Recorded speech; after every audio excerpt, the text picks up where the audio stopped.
விருச்சிக ராசி அன்பு சொந்தங்களுக்கு வணக்கங்க. எல்லாரும் எப்படி இருக்கீங்க? என்னம்மா எடுத்த உடனே வந்துட்டு நலம் விசாரிக்கிற அப்படின்னு கேட்டீங்கன்னா, கண்டிப்பா ஒரு கொஞ்ச நாளைக்கு முன்னாடி வரைக்குமே உடல் உபாதைகளால பாதிக்கப்பட்டிருப்பீங்க. இப்ப வரைக்கும் அதுக்கு ட்ரீட்மெண்ட்டும் எடுத்துட்டு இருப்பீங்க. அதனால தான் கேட்கிறேன். நம்ம சொல்லக்கூடிய இந்த விஷயங்கள் உண்மை நினைச்சுட்டு கமெண்ட் பாக்ஸ்ல பதிவிடுங்க. ரொம்ப நல்லா இருக்கும் அப்படின்னு சொல்லிட்டு எவ்வளவோ கஷ்டத்த தாண்டி வந்திருக்கோம். இப்ப வந்துட்டு ஆரோக்கியத்த பத்தி கவலைப்பட வச்சுட்டே கடவுளே! இப்படிதான் இப்ப நீங்க யோசிக்கிறீங்க. உண்மைதானே? இப்படிப்பட்ட நிலையில அந்த கஷ்டம்லாம் ஒண்ணும் இல்லைங்க. ஆரோக்கியம் சீக்கிரமா சரியாயிடும். முழுமையா நீங்க அதுலருந்து வெளிய வந்துருவீங்க. நல்லா இருக்க போறீங்க. ஏன்னா, அந்த அளவுக்கு 2 கிரகங்களுடைய அமைப்பு உங்களுக்கு யோகத்த கொடுத்திருக்கு. அது என்னங்கிறத நம்ம விரிவா பார்க்கலாம். அதுக்கு முன்னாடி உங்களுக்கு வாழ்க்கை அப்படிங்கிறது நலமாகவும், வளமாகவும், முக்கியமா உடல் ஆரோக்கியத்தோட வாழ்வாங்கு வாழ கடவுள்கிட்ட உங்களுக்காக நாங்க பிரார்த்தனை வச்சுக்கிறேங்க. நல்லா இருக்க போறீங்க. ரொம்ப நல்லா இருக்க போறீங்க. வாழ்த்துக்கள். சோ, இத்தன நாளா ரொம்ப கஷ்டப்பட்டோம். முக்கியமா இந்த நவம்பர் மாதம் அப்படிங்கிறது, இப்போ வரைக்குமே வந்து பார்த்தீங்கன்னா, கொஞ்சம் மோசமான நிலைமையில தான் போயிட்டு இருக்கு. நம்ம நினைக்கிறது ஒண்ணு, நடக்கிறது ஒண்ணு. அது எப்பவும் அப்படிதான். ஆனா இப்போ ரொம்ப மோசமா கைமீறி போன மாதிரி இருக்கு. ஏதோ கொஞ்சம் நஞ்சம் வந்துட்டு இழுத்து பிடிக்கிற மாரி இருந்த வாழ்க்கை, ரொம்ப கைமீறி போன மாரி இருக்கு. ஒரு பிளாங்கா இருக்கு இல்லையா? ஆனா இப்போ அடுத்தடுத்து வரக்கூடிய நாட்கள்ல விருச்சிக ராசிக்கு அந்த நிலை இருக்காது. எல்லாமே உங்க கைக்குள்ள இருக்க போகுது. செலவுகள் கட்டுக்குள்ள வரப்போகுது, பணவரவு இருக்க போகுது, உடல் ஆரோக்கியம் மேம்பட்டு நிக்க போகுது. சொந்த பந்தங்கள் எல்லாருமே உங்களுடைய ஆதரவுக்கு வந்து நிப்பாங்க. தொழில் நல்ல விதத்தில் நடக்கும். தொழில் நீங்க எதிர்பார்த்தபடி லாபம் கிடைக்கும். எந்தெந்த விஷயங்களுக்கு வருத்தப்பட்டீங்களோ, அந்த வருத்தம் உங்கள விட்டு விலகி போகும். ஓகேவா? அது என்னன்னு பார்க்கலாமா? நவகிரகங்களுடைய சஞ்சாரத்த வச்சு தான் உங்களுக்கு நல்லது கெட்டது நம்ம சொல்லுவோம். அப்படி பார்க்கிறப்போ, இந்த காலகட்டத்துல 2 யோகம் உருவாகிருக்குன்னு சொன்னேன் இல்லையா? அது வந்து கும்ப ராசியில வீற்றிருக்கக்கூடிய சனி பகவான் வக்ர நிவர்த்தி அடைஞ்சிருக்கனால சஷ யோகத்தை ஏற்படுத்தியிருக்காரு. சனி பகவானால முதல் யோகம். அடுத்து சூரிய பகவானால. சூரிய பகவான் விருச்சிக ராசிக்கு மாற்றம் அடைஞ்சிருக்காரு. அந்த இடத்துலயே ஆல்ரெடி புதன் பகவான் இருக்கிறதுனால, இந்த 2 கிரகங்களுடைய கூட்டணினால புதாதிய ராஜயோகம் உருவாகியிருக்கு. இத அடிப்படையா வச்சுதாங்க உங்களுக்கு நல்ல காலம் பிறந்திருக்குன்னு நம்ம சொல்றோம். அதையும் பார்த்துருவோம். அப்ப மத்த கிரகங்கள்ல எங்கெங்க இருக்காங்க? அத வச்சுதாங்க உங்களுக்கு பலன்கள் வந்துட்டு மேம்பட்டு நிக்கும். அப்படி பார்க்கிறப்போ, சூரியன் விருச்சிக ராசி, செவ்வாய் பகவான் கடக ராசி, புதன் பகவானும் அதே விருச்சிக ராசியில தான். அடுத்ததா ரிஷப ராசியில குரு பகவானும், சுக்கிர பகவான் தனுசு ராசியிலும், சனி பகவான் கும்பத்திலும், மீன ராசியில ராகு பகவானும், கன்னி ராசியில கேது பகவானும் இந்த கிரகங்களுடைய அமைப்பை பொறுத்து பலன்கள் உண்டு. அடுத்ததா சந்திர பகவான் வந்து நாளுக்கு நாள் இடம் மாத்தக்கூடியவர். இவர பொறுத்தவரைக்கும் மேஷம், ரிஷபம், கடகன்னு சொல்லிட்டு இவர் பயணம் பண்ணிக்கிட்டு இருக்காரு. இத வச்சு பார்க்கிறப்போ நம்மளுடைய விருச்சிக ராசிக்கு பலன்கள் அப்படிங்கிறது, போர் குணம் கொண்ட பூமிக்கரகனை ராசி அதிபதியா கொண்ட முருகப்பெருமானுடைய முழு அனுகிரகம் படைத்த விருச்சிக ராசி அன்பு சொந்தங்களே, உங்கள பொறுத்தவரைக்கும் இப்போ உங்க ராசியில முதல் இடத்துல நவகிரக முதல்வன்னு சொல்லக்கூடிய சூரிய பகவான் 1ஆம் இடத்துல அமர்ந்திருக்காரு. இதனால ரொம்ப சிக்கனமா நடந்துப்பீங்க. செலவுகள கட்டுக்குள்ள அடக்கி வைப்பீங்க. வியாபாரத்த எப்படிடா பெருக்கலாம்ன்னு சொல்லிட்டு திட்டம் போட்டு அதிரடியான நிகழ்ச்சிகளை நடத்தி முடிப்பீங்க. வியாபாரத்த பெருக்குவீங்க. ஆன்லைன் வர்த்தகங்கள் அனுகூலமா இருக்கும். போட்டி, பந்தயம், லாட்டரி இதெல்லாம் உங்களுக்கு வெற்றி உண்டு. இருந்தாலும் எல்லாமே தடாலடியா நடக்குது அப்படின்னாக்கா நம்ம எச்சரிக்கையா இருக்கணும். காலம் நல்ல காலம், நேரம் நல்ல நேரம். நமக்கு நடக்கிறது எல்லாமே நல்லதா நடக்குது. பட் இப்பதான் நம்ம எச்சரிக்கையா இருக்கணும். இதுதான் விருச்சிக ராசி ஃபாலோ பண்ணணும். அட நேரம் நல்லா இருக்கு, காலம் நல்லா இருக்குன்னு பல இடங்கள்ல பல்ப் வாங்குனதெல்லாம் ஞாபகத்துல வச்சுக்குவோம் விருச்சிக ராசிக்காரங்களே.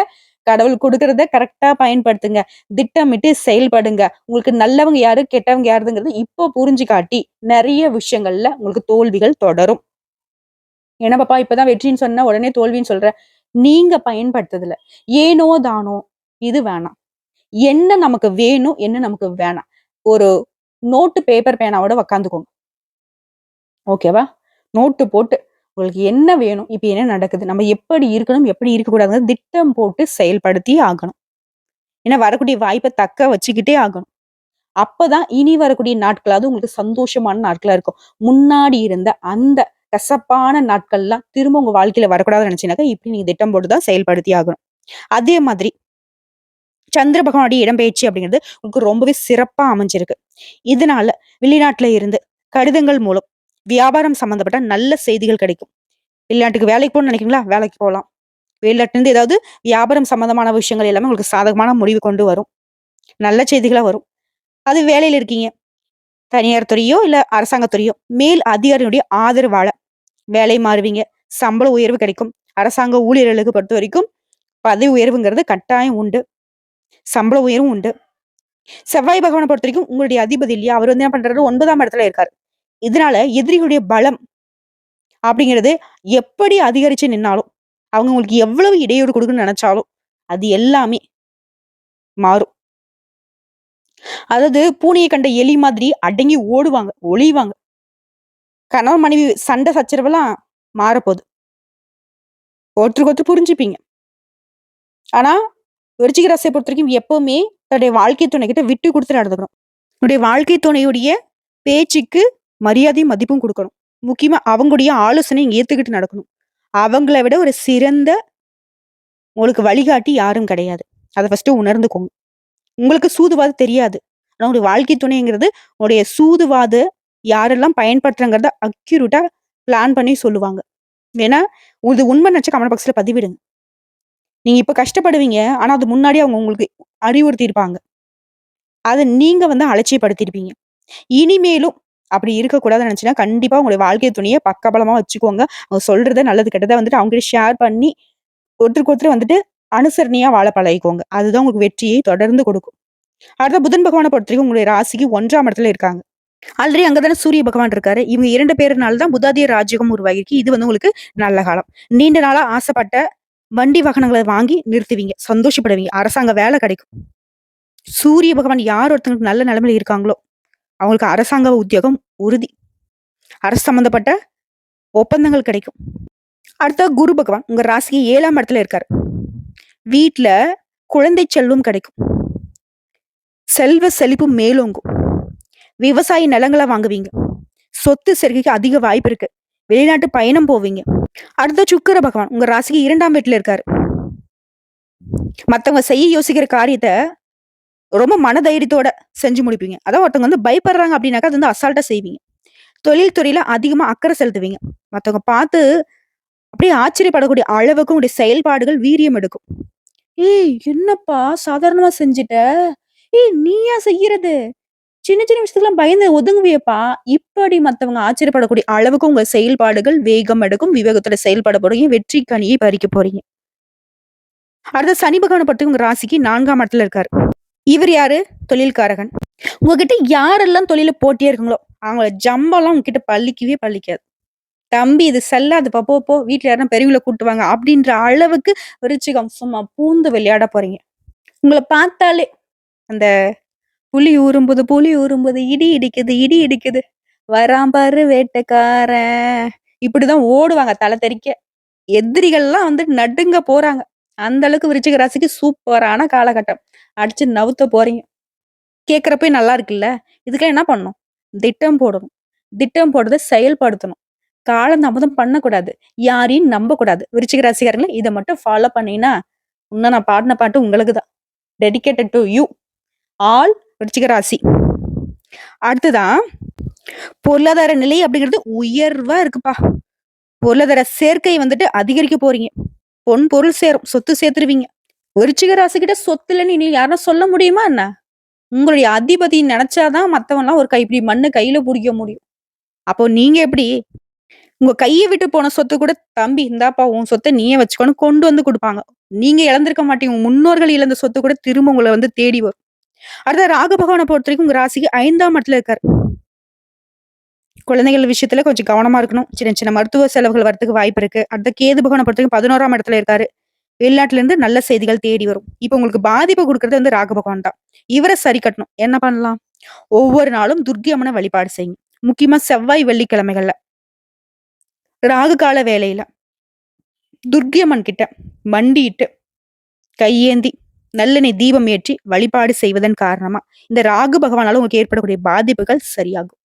மத்த கிரகங்களும் உங்களுக்கு பயங்கரமா சாதகமா நிக்கிறாங்க. ஒண்ணும் பண்ண முடியாது. விருச்சிக ராசிய ஆட்டவும் முடியாது, அசைக்கவும் முடியாது. அவங்கலாம் வேற மாதிரிப்பா. இங்க வானத்துக்கும் பூமிக்கும் வளர்ந்து நிக்கிறாங்கப்பா. அப்படின்னு உங்க எதிரிங்க வந்துட்டு வாய பொளந்துக்கிட்டு உங்கள ஆன்னு பாப்பாங்க. அந்த அளவுக்கு காலகட்டம் சாதகமா இருக்கு. விருச்சிக ராசிக்காரங்களே விட்றாதீங்க. விட்றாதீங்க, விட்றாதீங்க. அவ்வளோதான். உங்கள பொறுத்தவரைக்கும் வரக்கூடிய 18, 19 இந்த நாட்கள் வந்து சந்திராஷ்டமம் இருக்கிறதுனால கொஞ்சம் நிதானமா நடந்துக்கோங்க. எந்த ஒரு கமிட்மெண்ட்டும் இருக்கக்கூடாது. அமைதியா அன்றாட வேலைகள மட்டும் கரெக்ட்டா பார்த்துட்டு இருங்க. அந்த நாள் முழுக்கவே ஏதாவது உங்களுக்கு மனசுக்கு பிடிச்ச தெய்வத்த வழிபாடு செய்யுங்க. மனசுக்கு பிடிச்ச தெய்வம் இல்ல, உங்களுக்கான தெய்வம் முருகன் தான். முருகா, முருகா, முருகா, முருகா என்று சொல்ல, காக்க காக்க கனகவேல் காக்க, நோக்க நோக்க நொடியில் நோக்க, இப்படி கந்த சஷ்டி கவசத்த பாடிக்கிட்டே இருங்க. ஒண்ணும் பண்ண முடியாது. எதுவும் நடக்காது. எல்லாமே நல்லதாவே நடக்கும். புரியுதுங்களா? உங்கள பொறுத்தவரைக்கும் அதிர்ஷ்டமான நிறங்க. மஞ்சள் நிறம். அதிகமா மஞ்சள் நிறத்த பயன்படுத்துங்க. சிறப்பான பலன் உண்டு. சுருக்கமா சொல்லட்டுமா? பணவரவு ஓகே. ஆரோக்கியம் கொஞ்சம் சரி பண்ணிக்கலாம். மருத்துவ செலவெல்லாம் ஒண்ணும் கைமீறி போகாது. அதையும் சரி செஞ்சிட முடியும். உறவுகள தப்பானவங்க யாருக்கு, நல்லவங்க யாரு, கெட்டவங்க யாருன்னு புரிஞ்சுக்க முடியும். சகோதரர்களும், உறவுக்காரங்களும் உங்கள புரிஞ்சுப்பாங்க. அன்பு காட்டுவாங்க. ஒரு சிலர் பார்த்தீங்கன்னாக்கா, புண்ணிய ஸ்தலங்களுக்கு போயிட்டு வரதுக்கான வாய்ப்பு இருக்கு. அலுவலகத்த பொறுத்தவரைக்கும் வழக்கமான வேலையே நடக்கும். நீங்க எதிர்பார்த்த சலுகைகள் கிடைக்கும். சக ஊழியர்கிட்ட மட்டும் கொஞ்சம் எச்சரிக்கையா இருங்க. மத்தபடி உங்களுடைய எதிர்பார்ப்புகள் எல்லாமே நல்லபடியா நடக்கும். வியாபாரத்த பொறுத்தவரைக்கும் விற்பனை அப்படிங்கிறது நீங்க எதிர்பார்த்தபடி நடக்கும். லாபமும் நீங்க எதிர்பார்த்தபடியே கிடைக்கும். கடன் கொடுக்கறதையோ, வாங்குறதையோ தவிர்க்கணும். குடும்பத்தை ஆளும் பெண்மணிகளுக்கு செலவுகள் கட்டுக்குள்ள வரும். மனசுக்கு அமைதி கிடைக்கும். வேலைக்கு செல்லக்கூடிய பெண்களுக்கு அலுவலக சூழ்நிலை அப்படிங்கிறது நீங்க மத்தவங்கள அனுசரிச்சு செல்ற மாரி தான் இருக்கு. அப்படி அனுசரிச்சு நடந்துக்கிட்டீங்க அப்படின்னாக்க, மேல் அதிகாரிங்க கிட்ட இருந்து ஆதரவு பெருகும். மத்தபடி எல்லாமே நல்லாவே இருக்கு. குறிப்பா நிதி நிலைய சொல்லிடலாம்ப்பா. கூலி வேலை செய்றவங்கல இருந்து கோடி கோடியா பணம் சம்பாதிக்கிற வரைக்கும், விருச்சிக ராசிய பொறுத்தவரைக்கும் நீங்க எந்த தொழில் செய்தாலும் சரி, ரூ. 1 நீங்க உங்க கையில வாங்கக்கூடிய எந்த தொழிலாக இருந்தாலும் சரி, நல்லா இருக்கு. பண வரவுக்கு குறைவு இல்ல. எப்பேற்பட்ட கடன் பிரச்சனைல மாட்டிட்டு இருந்தாலும் அத சமாளிக்கக்கூடிய விதத்துல தான் இந்த கிரகங்களுடைய அமைப்பு உங்களுக்கு சாதகமா அமைஞ்சிருக்கு. இத சொல்லுவாங்க இல்லையா? கடைசி நேரத்துல கூட வெற்றிக்காக நம்மளுடைய பெயர் எழுதியிருக்கலாம். அந்த மாதிரி இந்த மாசத்துடைய கடைசி நாள்ல கூட உங்களுக்கான வெற்றி எழுதப்பட்டிருக்கு. உறுதியா சொல்றேன். கடவுளுடைய அனுகிரகத்தினால நல்ல காலமா தான் இருக்கு. வரக்கூடிய வாய்ப்ப கரெக்ட்டா பயன்படுத்துங்க விருச்சிக ராசிக்காரங்கள. முன்னாடியே சொன்னேன், எந்த தெய்வத்த நீங்க வழிபாடு செய்யணும்னு சொல்லிட்டு. திரும்பவும் சொல்றேன். பரிகாரம்னு சொன்னா மட்டும் தான் மக்கள் கூர்ந்து கவனிக்கிறீங்க. பரிகாரம் பார்த்தீங்கன்னா, அனுதினமும் வீட்ல பூஜைகள் செய்து, வீட்லயே விளக்கேற்றி, தினமுமே காலையில வீட்ட விட்டு வெளிய போறப்போ, இல்ல வீட்ல இருக்கக்கூடிய பெண்களா இருந்தாலும் சரி, பூஜை அறைய பொறுத்தவரைக்கும் 27 முறை, ஓம் ஸ்ரீ தட்சிணாமூர்த்தி பெருமானே போற்றி போற்றின்னு இவருடைய நாமத்தை சொல்ல. அடுத்ததா, ஓம் துர்க்கை அம்மனே போற்றி போற்றின்னு துர்க்கை அம்மனுடைய நாமத்தையும் 27 முறை சொல்ல. நல்லதா நடக்கும். எந்த கிரகத்துடைய பாதிப்பும் உங்கள பாதிக்காது. கிரகமே கன்ஃப்யூஸ் ஆயிடும். புரியுதுங்களா? நல்லா இருக்க போறீங்க. உங்கள பொறுத்தவரைக்கும் அதிர்ஷ்டம் தரக்கூடிய எண்கள்னு கேட்டீங்கன்னாக்க 1, 5. அப்படி தட்சிணாமூர்த்திய அனுதினம் வழிபாடு செய்ய முடியல மேடம். ஒண்ணும் பண்ண வேணாம். வியாழக்கிழமைகள்ல நவகிரகங்கள வீற்றக்கூடிய குரு பகவானுக்கு நல்லெண்ணெய் தீபம் ஏற்றி வழிபாடு செய்யுங்க. வியாழக்கிழமை அதிகமா மஞ்சள் நிற ஆடைகளை பயன்படுத்துங்க. மத்தபடி எல்லாமே நல்லதாவே நடக்கும். மஞ்சள் நிறம் மங்களகரமான விஷயத்துக்கு உகந்த நிறம். விருச்சிக ராசிக்கு மங்களகரமான விஷயங்களுக்கு உதவிகரமா இருக்குங்க. இந்த வீடியோ பத்தி உங்களுக்கு பிடிச்சிருந்தா வீடியோக்கு லைக் பண்ணுங்க. நம்ம சேனல் சப்ஸ்கிரைப் பண்ணுங்க. மேலும் பிடிச்சிருக்க ஃப்ரெண்ட்ஸ் அண்ட் ஃபேமிலிக்கு ஷேர் பண்ணுங்க. நம்ம சொல்லக்கூடிய அனைத்து தகவல்களும் பொது பலன்கள் உங்களுடைய தனிப்பட்ட ஜனஜாதியை பொறுத்து சிறிதளவு மாறுபடும். கடவுளை நம்புறீங்க, ஆன்மீகத்தை நம்புறீங்க அப்படின்னா நிச்சயமா உங்களுடைய கஷ்டம் அப்படிங்கிறது தற்காலிகமானதுங்கிறத உணர்ந்துக்கோங்க. கடவுளே நீதான் பொறுப்பு. என்னுடைய நல்லதுக்கும் நீதான் பொறுப்பு, என்னோட கெட்டதுக்கும் நீதான் பொறுப்பு. நல்லதை அதிகமா கொடுக்குறியோ இல்லையோ, கெட்டதை கொடுக்காம இரு. இப்படிதான் உங்களுடைய வழிபாடு இருக்கணும். மத்தபடி எனக்கு அத குடு, இத குடு, இத சரி பண்ணு, அத சரி பண்ணு, ஏன் அவங்க அப்படி பண்ணிட்டாங்க, அவங்கள தண்டி, இந்த மாதிரி எந்த ஒரு வழிபாடும் நீங்க வைக்கக்கூடாது. நேர்மையான முறையில உண்மையான பக்தியோட கடவுளே என்னோட நல்லது கெட்டதையும் சரி செஞ்சு கொடு அப்படின்னு மட்டும் கேளுங்க. எல்லா விதத்திலயும் உங்களுக்கு நல்லதே நடக்கும். வாழ்க வளமோடு, நலமோடு.